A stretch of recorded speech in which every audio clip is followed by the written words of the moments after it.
عزیزانو دغه د کونړ غمیزه دا ډیره دردناکه او نه زغمونکې ده. یقینا ډیر سخت یې ودردولم. زما په شان به په زرهاو مؤمنان مسلمانان داسې دردېدلي. د پرون ورځې زلزله چې په کونړ کې سوې ده د هغه په نتیجه کې چې کوم تلفات راغلي دي، څومره انسانان په شهادت رسېدلي دي، څومره ماشومان په شهادت رسېدلي دي، څومره زنانه په شهادت رسېدلي دي، څومره اوس هم د خاورو لاندې دي، پته یې نه ده معلومه چې دا به ژوندي که به نه دا به مړي ژوندي به زخمیان به څنګه به تقریبا تلفات یې د 600 خالي شهیدان اوښتي. استغفر الله.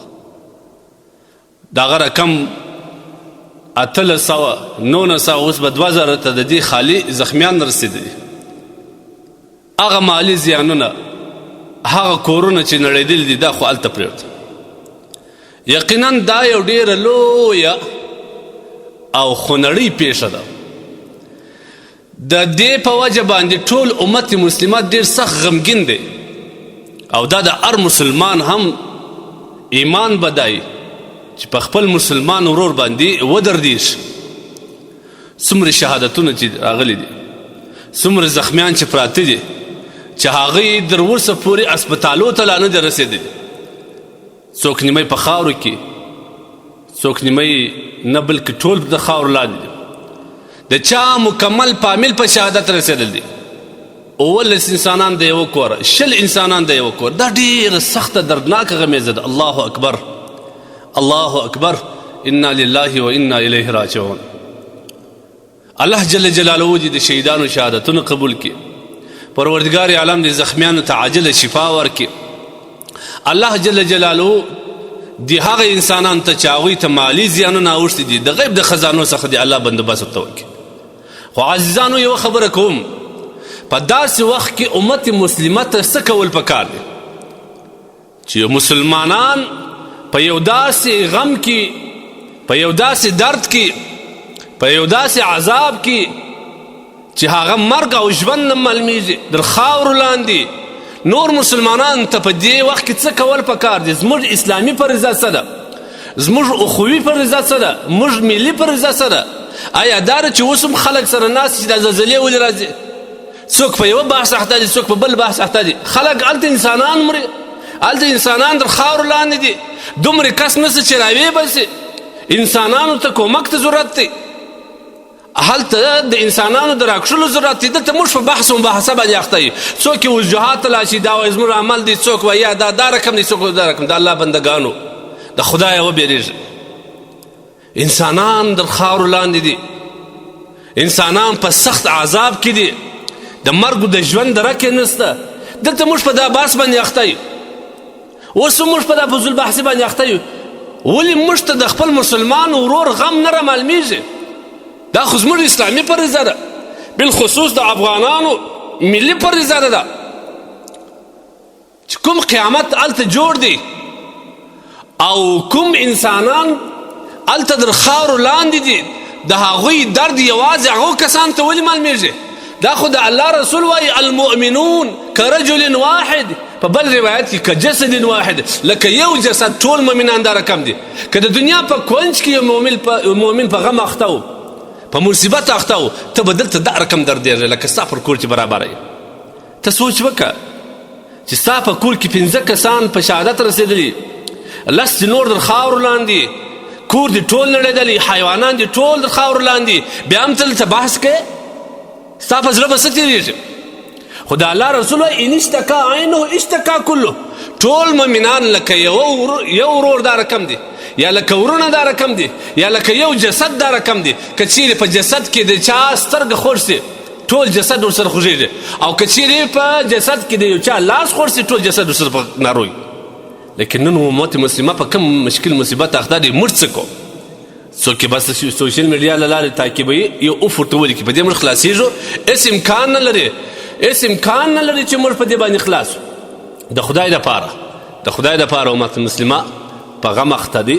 په دې کې باید موږ تاسو ته پکار دا ده چې هر قسم کومک ته دی وکړو، هر قسم ملاتړ یې وکړو. دا د الله رسول صلی الله علیه وسلم فرمایي چا چې د مؤمن څخه مشکل لرې کوي، چا چې د مؤمن څخه مصیبت لرې کوي، الله جل جلاله به د قیامت په ورځ د آخرت مصیبت دسې لرې کوي. او بل روایت وار نبی کریم صلی الله علیه وسلم فرمایي که چا د مؤمن د حاجت د پوره کېدو لپاره د مشکل د لرې کولو دپاره یو قدم واخیستی، الله به پر دې باندې نیکۍ ورکړي، او که ورلی هلته حاجت ورپوره کړي، هغه یې د مصیبت نه خلاص کړي، دا رقم الله جل جلاله دی د ګناهو نه پاکوي لکه د مور څخه چې نوی تازه پیدا سي. د خدای دپاره د مرستې دپاره لاس په کار سي ټول هیوادوال، بلکې که د هیواد نه خارج دي هغه مؤمنان مسلمانان د دغه انسانان دپاره د دوی د ژوند د ژغورلو دپاره هڅې وکړي د خدای دپاره. ژمی را روان دي، کورونه یې ونړېده، دا به چیرې ژندګي تېروي، اوس به بیا د یخ سمري. دا مال او دولت چې الله موږ ته راکړی دي د داسې وخت دپاره چې موږ زما او ستا په مال باندې د یو مسلمان حاجت پوره سي، زما او ستا په مسلمان باندې په مال باندې د یو مسلمان تکلیف لري سي، هغه مور سي. افضل صدقه دا ده، ګوري واوري نبی علیه السلام افضل صدقه، افضل صدقه دا ده چې یو مؤمن مسلمان د یو چا وږی نسور موړ کړي، دا د ټول افضل صدقه. بالخصوص په تجارانو باندې غږ کوم، هغه پانګوال چې الحمدلله دی په افغانستان کې ماشاءالله الله پاک دولت ورکړی دی، په هغوی باندې غږ کوم، په شخصي روغتونو والا باندې غږ کوم، پر کلینیک والا باندې غږ کوم، پر دواخانو والا باندې غږ کوم چې دغه ورځ ده که سودا کوئ، که الله رازق کوي، دغه ورځ خپل د هسپتالو دروازې خلاصې کړئ، پیسې مه اخلئ، مریضان ته مفت دوايي ورکړئ. دواخانې والا کلینیک والا ستا په کلینیک ستا په دواخانه کې چې کوم دوا د مرهم په توګه باندې پرته ده، د پټۍ په توګه پرته ده، راواخله دغه زخمیان ته یې ورولګوه، دا به ستا آخرت دپاره یو ډېره لویه ذخیره سي او د مؤمن مسلمان حق به ادا کړي. بالخصوص عام مسلمانان ته په دا وخت کې دا کول پکار چې د دې کسان دپاره خپل امداد وکړي، الله ته ځان ورورسي. یعنی اوس هم یو سړی نارې وایي چې د خدای دپاره زما مړي در خاورو لاندې دي، دومره کس نسته چې راپورته کړي، هلته د قبرو کیندلو دپاره خلک نسته.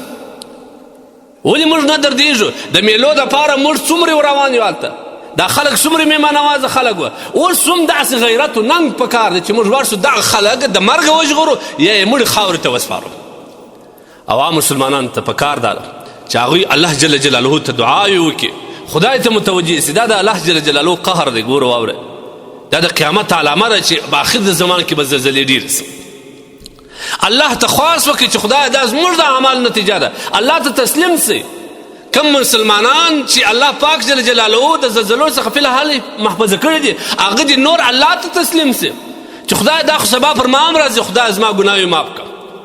کله چې به زلزله وسوه د صحابو عمل به دا و چې فوراً به ولاړه په لمانځه به ویل صلات توبه لمونځ کوي، 2 رکعته صلات توبه لمونځ کوي مسلمانان، الله ته وژاړي، د خدای تبارک وتعالی څخه توبه وباسي. الله ناراضه دی، خدای ناراضه دی. دغه زلزلې د مځکې دا د الله د ناراضګۍ علامه ده د خدای دپاره. دا مؤمن مسلمان باید خپل رب راضي کړي، خپل رب جل جلاله ته متوجه سي، خپل رب تبارک وتعالی ته توبه وباسي، خپل رب ته داسې متوجه سي، داسې راضي کړي، داسې راضي کړي چې د الله سبحانه وتعالی رضا دته په خپله هم ښکاره سي.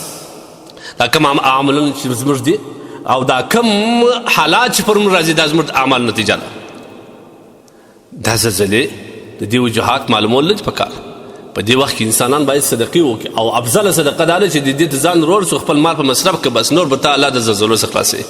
پروردګار عالم دې د دې حفاظت وکړي، پروردګار عالم دې د دې شهیدانو شهادتونه قبول کړي، الله جل جلاله دې د زخمان ته عاجله شفا ورکړي. موږ ډېر په دردېدلي یو، د ځان غم یې بولم، والله د ځان غم یې بولم، خو الله تبارک وتعالی څخه خواست کوم چې نور دې الله موږ د داسې عذابه وساتي. خدای توان نه لرو، بندګان یو، عاجز یو، ګناهګار یو، منو د نفس او خواهشاتو اتباع مې کړی ده، الله ته ناراضه، خو ای الله ستا رحم ته نورم پر موږ زیات کړه، ای الله ستا د عذابو څخه مې وساته.